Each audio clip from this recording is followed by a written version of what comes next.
Hello friends, welcome to this series on the short story. I am Professor Payal Nagpal from Janki Devi Memorial College, and today I will be discussing a short story by a French writer, Honoré Balzac. In this series on the short story, so far we've discussed many different writers from the 19th to the early 20th century.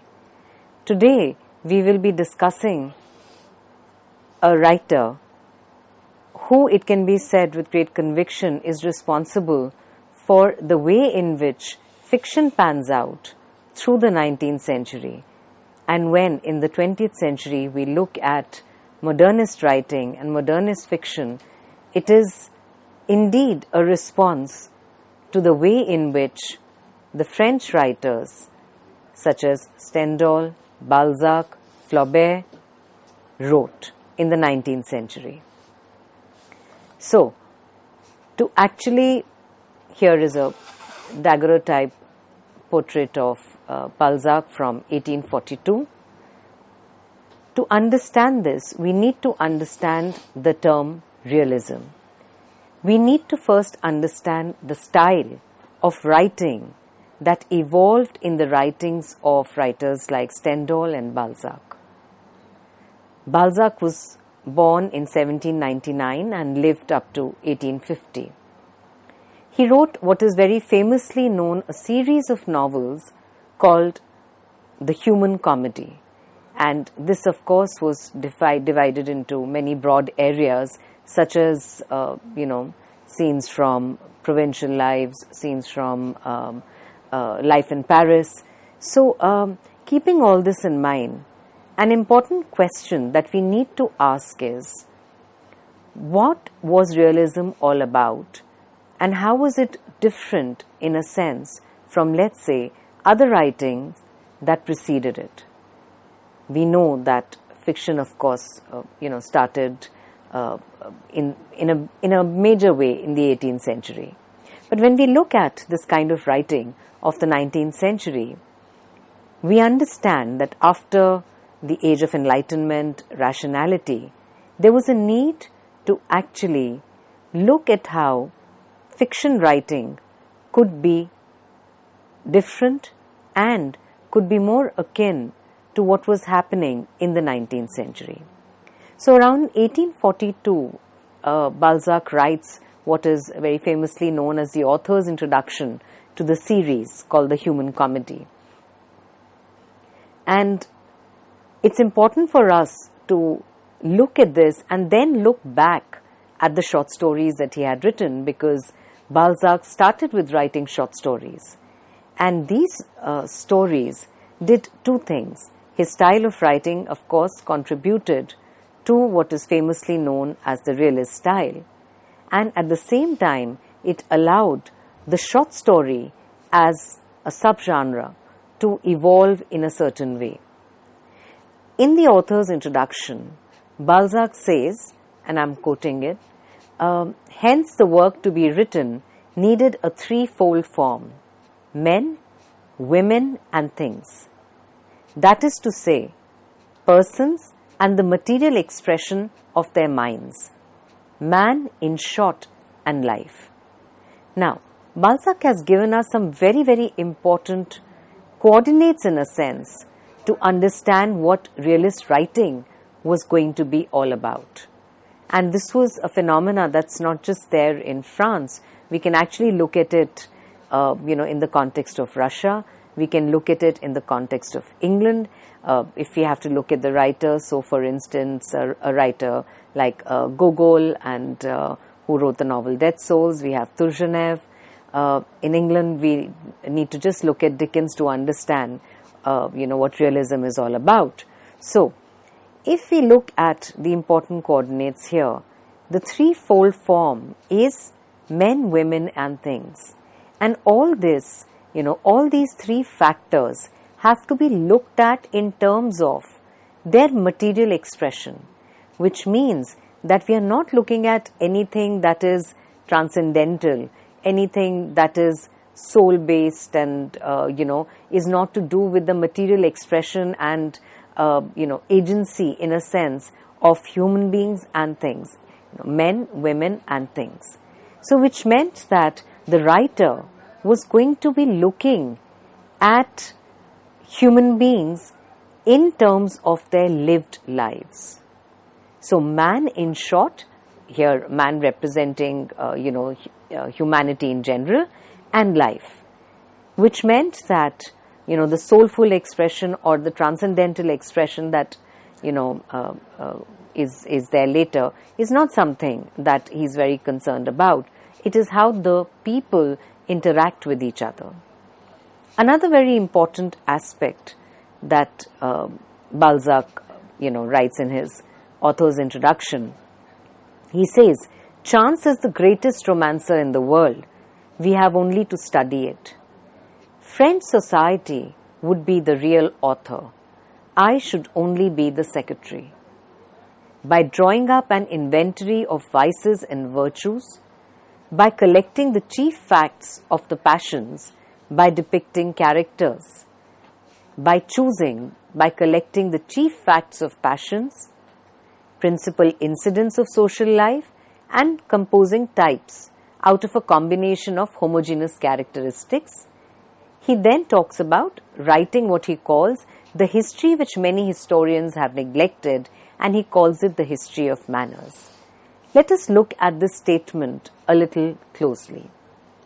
First and foremost, the most important takeaway here is that French society is the real author, and Balzac says that he should only be the secretary.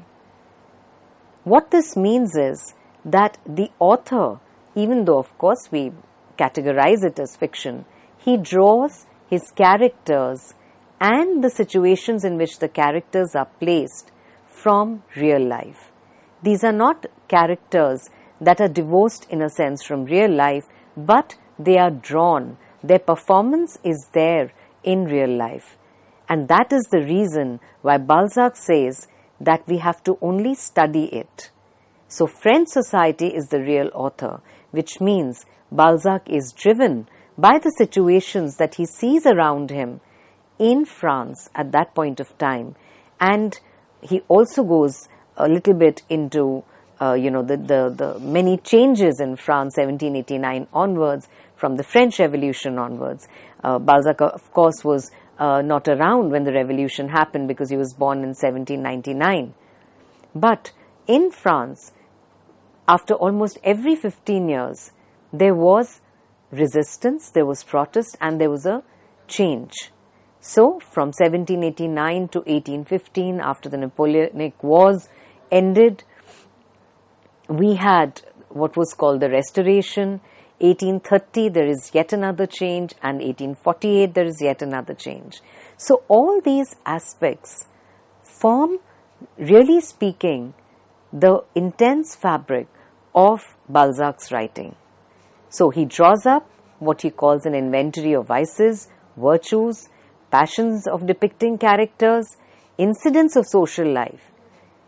And I would like to reiterate here that nowhere is Balzac moving outside of what he sees around him or outside of what belongs to the lived life. It is this materiality that is very, very important and significant in Balzac's writing, and it is this aspect, for instance, of drawing characters, situations, incidents, characteristics from the day-to-day life, the lived life of people who belong to different social segments.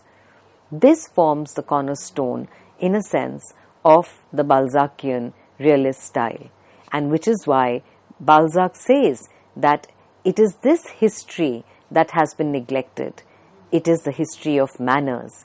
In fact, anyone who would like to understand 19th century France should just head towards the writings of writers like Balzac, also Flaubert, to understand the way in which society was changing at that point of time. Now, we come to the short story, and as mentioned, this introduction is written in 1840s, 1842 to be precise, which means that somewhere Balzac in this introduction manages to consolidate all the aspects of his style of writing. And which is why, even though for Balzac, as he mentions in the writer's introduction, that, Catholicism and royalty are the twin principles, yet we must see the way in which the objective style that is adopted by Balzac, even in the short stories, be it a story like El Verdugo that we are going to be discussing today, or a story like a study in feminine psychology, all these stories are actually very typical of the Balzacian style. So, he does not believe in the good or the bad and says that man is born with instincts and capabilities, and society, according to Balzac, improves him and makes him better. But at the same time, human beings are driven by their self-interests. So, he, of course, gives a lot of importance, as he says, to both religion and the monarchy. But it's very interesting that because he chooses to write in a style that is realist, that is very objective, the author does not impose a kind of point of view on his characters. The author does not impose judgment about his characters. Now, here it is important to connect a writer like Balzac with a writer who was around, a few centuries earlier, and that is Chaucer. Geoffrey Chaucer's style of writing, for example, in the general prologue to the Canterbury Tales, the way in which the different portraits are presented. These portraits present people as representing social types, and yet they also carry their own, individual characteristics. Similarly, and the style, Chaucerian style is also very, very objective. There's gentle irony, there is humor, and we see a lot of these techniques in the Balzacian style as well. So, to move on to the story that we will be discussing, El Verdugo, and this literally translates into the executioner. One wonders in this story, who is the executioner? Which executioner are we really talking about? There is this element of wonder initially as to what it is, but the story becomes very, very intense and very dark towards the end. So, as mentioned that, Balzac being born in 1799, of course, did not have the experience of the French Revolution, but did have the experience of the rapid changes that were taking place in French society. This story is written around 1829, and the story is focused on the Peninsular War, which is also correlated with the Spanish War for Independence. And the Peninsular War was from 1807 to 1814. So here we understand Balzac's style, of the short story is very interesting because he is at all times very conscious of history. He never abandons it. For Balzac, history is always in the forefront. For example, this story remains focused on the Peninsular War. And this story focuses on the way in which, in the Peninsular War, Spain, Portugal, and the United Kingdom, they tried to ward off, what was called in those days the attack by the First French Empire, and this is during Napoleon's time. So, in the context of France, this was also known as the Spanish War of Independence. So, we see an understanding, a deep understanding of the way in which, different countries were getting together and were, of course, in this case, opposing the French invasion. So, along with this, history is not just in the backdrop. History is very, very central in this story and to Balzac's style. Be it a novel, for instance, like Olgorio, is very, very conscious of reminding the reader that it is situated somewhere around, 1819 to 20. And this is important because it is the Restoration period that he's talking about in Old Man Goryeo. And here he's talking about the Peninsular War. So how do human beings behave at this point of time? How do people who belong to two different camps, one of course being, the Spanish camp in this case, and the other being the French, and how humanity stands stoic at times and surpasses all these aspects. So this becomes a very, very important aspect. The story is dedicated to a very famous philosopher who also became the Prime Minister, and he was exiled briefly in Paris, Martinez de la Rosa. And so here, his contribution to literature, the fact that he was greatly appreciated the French Romantic movement, is also something that comes to mind with this dedication. Now, the story is situated around a small town called Menda. It's a Spanish town, and which is under French occupation. And there is a young French officer, who's leaning towards the parapet and just looking at the grand estate, of the Leganés family, the royal family that is in Menda. And his thoughts, as I said, were deeper, than compared with the light-hearted carelessness of military life. Now, in this story, we have to continuously ask ourselves as to what Balzac is really saying about the life that the soldiers led in those days. So he's, very, very clear about this. To quote from the story, the chateau was illuminated. The joyous uproar of a ball, the sounds of an orchestra, the laughter of the dancers came to him, mingling with the distant murmur of the waves. The story begins on a very positive note, and not really that positive because, it's also about the occupation of Menda. But still there is a streak of, joyousness that is there. And as the story progresses, this just turns into a very, very dark situation. So the gardens are planted with trees and palmy, and flowers are sweet. The young man felt as if he was plunged in a perfumed bath. We are introduced to the daughter of the Leganés family, that's Clara. And Clara, in a sense, can be called, along with Victor Marchand, can be called one of the protagonists, important characters in this novel, and in this short story. And she, of course, there's a very interesting statement that she would, of course, inherit the wealth of the Marquis, and it seemed sufficient to justify Victor Marchand in believing that the young lady would be richly dowered. But of course, he dared to believe that the daughter of the proudest noble in Spain would be given to the son of a Parisian grocer. Besides, Frenchmen were hated. So there is this admiration that Victor Marchand, who's from the French, who's a French soldier from the French camp, and the daughter of the Leganés family is Clara, and there is this sense that at a distance they both look at each other, and there's this sense of admiration that Victor has for Clara.